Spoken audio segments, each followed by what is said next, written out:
Dear students, इस video में हम डिस्कस करेंगे the problem of diagnosis in mental illness.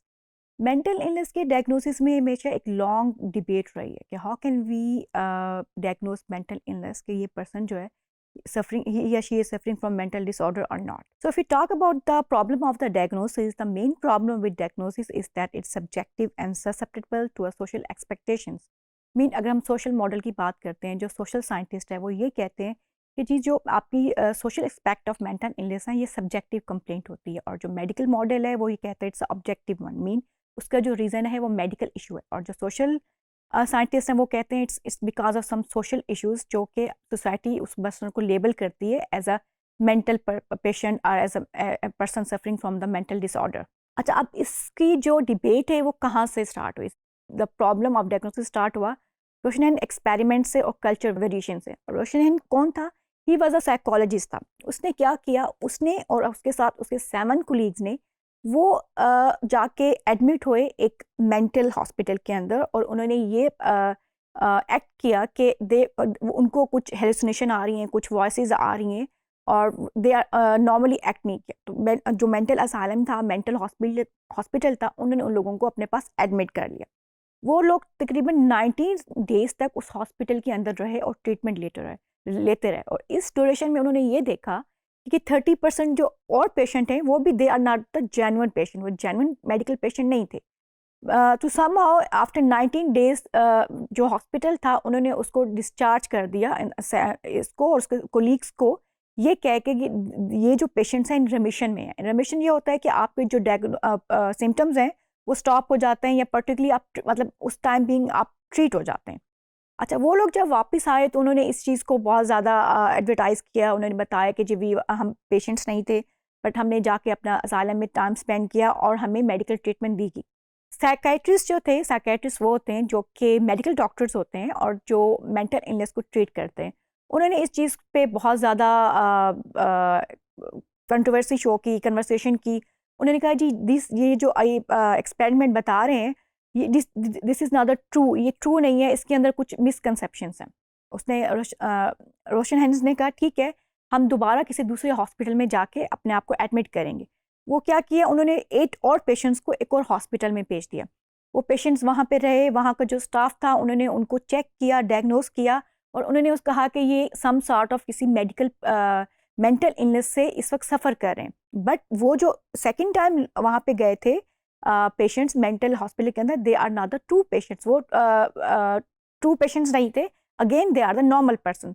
सो इस कंट्रोवर्सीज को लेके जो सोशल इश्यूज हैं, social context of the medical जो मेंटल इलनेस के, उसको बहुत ज़्यादा एक हाईलाइट में आ गया कि जी जो मेंटल इलनेस है उसके सोशल कॉजेज भी हैं, और डॉक्टर उसको मेंटली तौर पे फिजिकली उसको जो है डायग्नोस करते हैं और ट्रीट करते हैं। लेट्स सपोज उन्होंने ये भी कहा कि जी इस एक्सपेरिमेंट के बाद के जो आप सम टाइम ऐसा होता है कि पर्सन का जो वो बिहेवियर और नॉर्मल होता है, लेकिन वो उसको डेमेज ले रहे होते हैं। फॉर एग्जांपल अगर ये लोग गए, इन्होंने वहाँ पे कुछ नोट्स लेना स्टार्ट कर दिए जस्ट फॉर देयर मेमोराइजिंग, तो डॉक्टर्स ने कहा कि ये जो इनका behaviour is not a normal behaviour, ये डेवियन बिहेवियर है। सो इस चीज़ को लेके, इसके ऊपर डायग्नोसिस के ऊपर बहुत ज़्यादा डिबेट होती रही वर्ल्ड के अंदर। फिर सर्टन एक बात और है जी, कल्चरल वेरिएशन। कि अगर आप ये देखें, बहुत से लोग जो माइग्रेट करके एक एरिया से दूसरे एरिया में जाते हैं तो उनका कल्चर डिफरेंस होता है। कुछ कल्चर नॉर्म्स उनके लिए नॉर्मल होते हैं, बट फॉर अदर सोसाइटी वो नॉर्म्स नॉर्मल नहीं होते। सो अब जब वो डॉक्टर जो है वो medical model of mental illness को देख रहा होता है, तो वो जो उनके नॉर्मल नॉर्म्स होते हैं वो इसको as a deviant norm consider करके मेंटल इलनेस में लेता है। So there are many problems जो हैं जो मेंटल इलनेस के डायग्नोसिस में रहे हैं। अ, फिर एक कंसेंसस हुआ कि how can we reduce the problem of diagnosis in mental illness. अच्छा, उसके लिए क्या हुआ जी, to reduce a problem with diagnosis, psychiatrists rely on the Diagnostic and Statistical Manual of Mental Disorder (DSM) for defining the illness and for assigning diagnosis to the patient।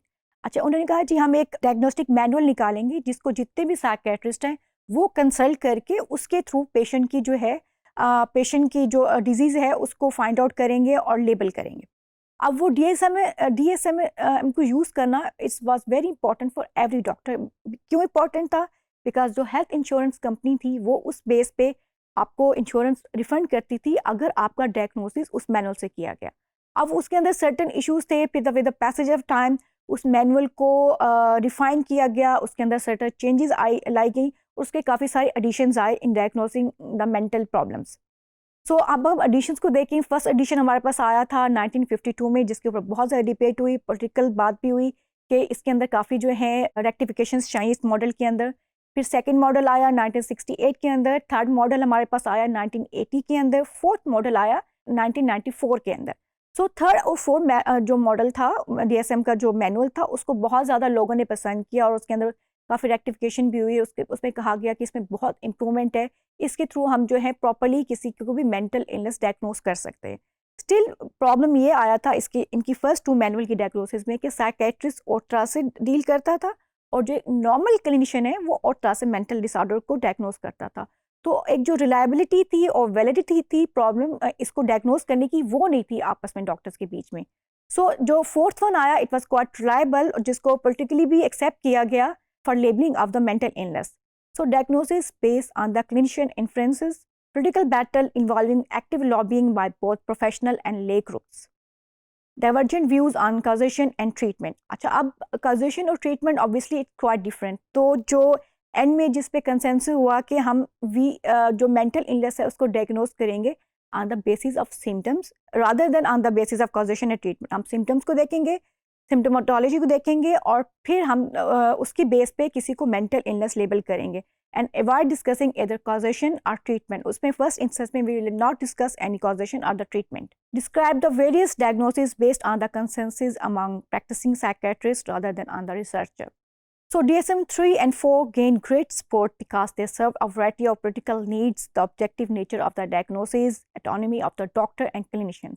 Because DSM-3 and 4 को बहुत ज़्यादा like किया गया, उससे ये हुआ कि जब प्रॉपर डायग्नोसिस हुई तो मेडिकल मॉडल जो है वो बहुत ज़्यादा स्ट्रांग हुआ और डॉक्टर का जो पावर है वो दोबारा से रिगेन हुआ कि जी मेंटल इलनेस को ट्रीट करने के लिए doctors are very important. Doctor उनको मेडिकल बेसिस पे डायग्नोस करेंगे एंड फर्दर ट्रीट करेंगे। So these are the few things जो कि हमें मेंटल इलनेस को डायग्नोस करने में प्रॉब्लम होता रहा from the start to till date. Thank you very much, students.